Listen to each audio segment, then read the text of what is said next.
the show we highlight stories, characters, and worlds we're passionate about, or just generally interested in. And today's topic, Puss in Boots. Now, most people today immediately think of the DreamWorks version of Puss in Boots, the charming orange cat that is voiced by Antonio Banderas, with the dramatic accent, sword fights, and an over-the-top confidence. But the character, interestingly enough, dates back centuries, all the way back in 1550, with the Italian author Giovanni Francesco Straparola, wrote one of the earliest versions of the tale. However, the story truly didn't become legendary until it was written later by the French author Charles Perrault in 1697. And the story itself is surprisingly fascinating because it's not really about heroism in the traditional sense. It revolves around a poor young man who inherits nothing after his father dies, except for a cat. At first, that sounds completely useless compared to the riches his brothers receive, but this cat, particular Puss in Boots, turns out to be incredibly intelligent, manipulative, and resourceful. He didn't win battles through strength or magic. Instead, Puss lies, using deception, social manipulation, and carefully crafted performances to elevate his master's social status. Exactly. Puss tricks a very wealthy king into believing that just some poor guy is this wealthy, ultra-rich nobleman. Throughout the story, he stages elaborate scenarios, manipulates public perception, bribes people into playing along, and essentially creates an entire fake persona identity for his master. And well, why that sounds very dishonest, because it absolutely is, the deeper theme of the story is surprisingly very realistic. Like most fairy tales and folklores, it's obviously meant to poke fun at the lords and elites who ruled adamantly over the lower class. And yes, you can clearly see that in the story, how the king is duped into believing this poor man is wealthy simply because his cat is wearing boots. Yes, even the boots the cat wears has this very interesting historical background. At this time, a person would just have one, and I mean one pair of shoes throughout their entire lifetime that would be cobbled or their feet would gradually grow into over time.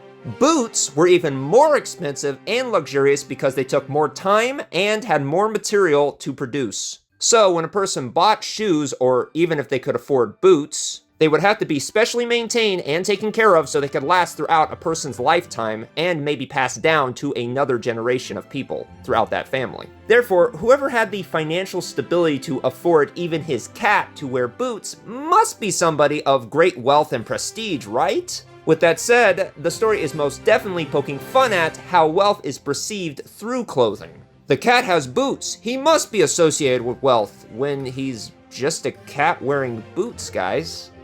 The original tale is basically about social climbing, about how confidence, presentation, and exaggeration can sometimes open doors that poverty keeps shut.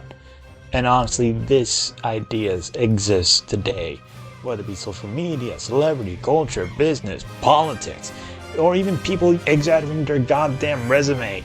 People often succeed because they look important because they need to be important. Which is why the original Puss in Boots is less of a heroic fairy tale character and more of a trickster figure. He's clever, manipulative, theatrical, and willing to bend morality if it fits his need for survival. DreamWorks transformed Puss from scheming manipulator into a swashbuckling anti-hero inspired by the classic characters like, of course, Zorro. He still has the charm and confidence, but is portrayed as a noble underneath all the theatrics. Anyway, let's move on to the plethora of adaptations of this character. Interesting, there are many opera versions of this tale in Russia, Germany, and Spain. The earliest known film adaptation was a short made by Walt Disney in 1922. So technically we have another character in Shrek that is a parody of a Disney counterpart.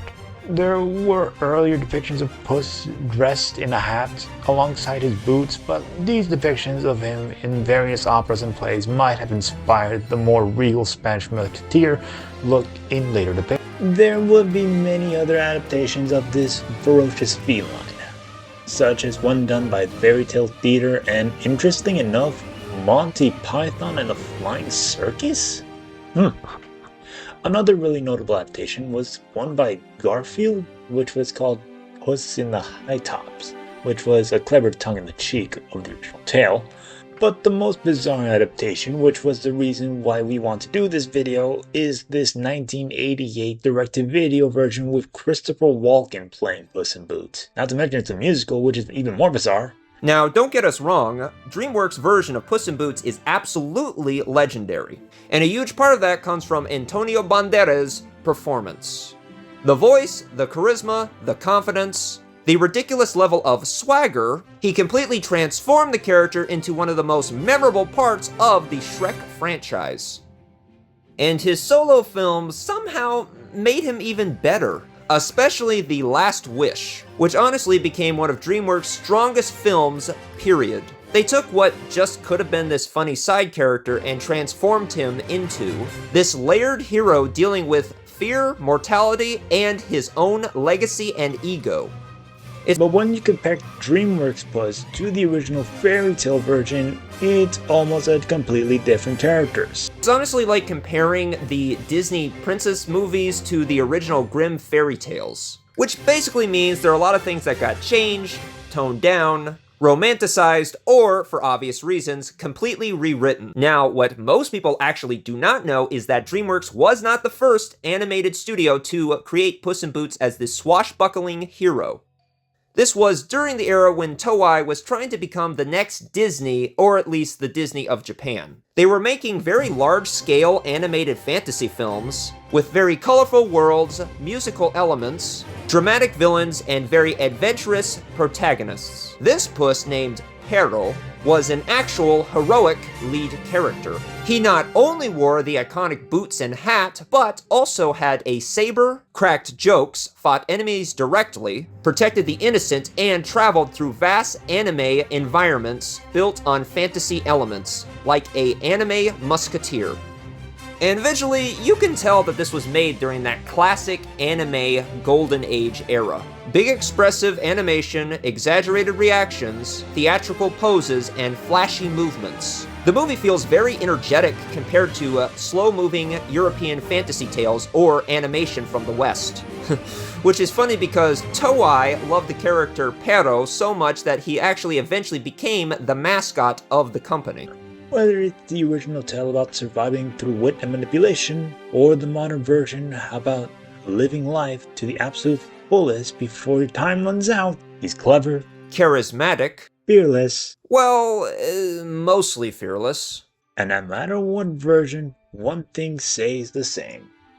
Fear him if you dare.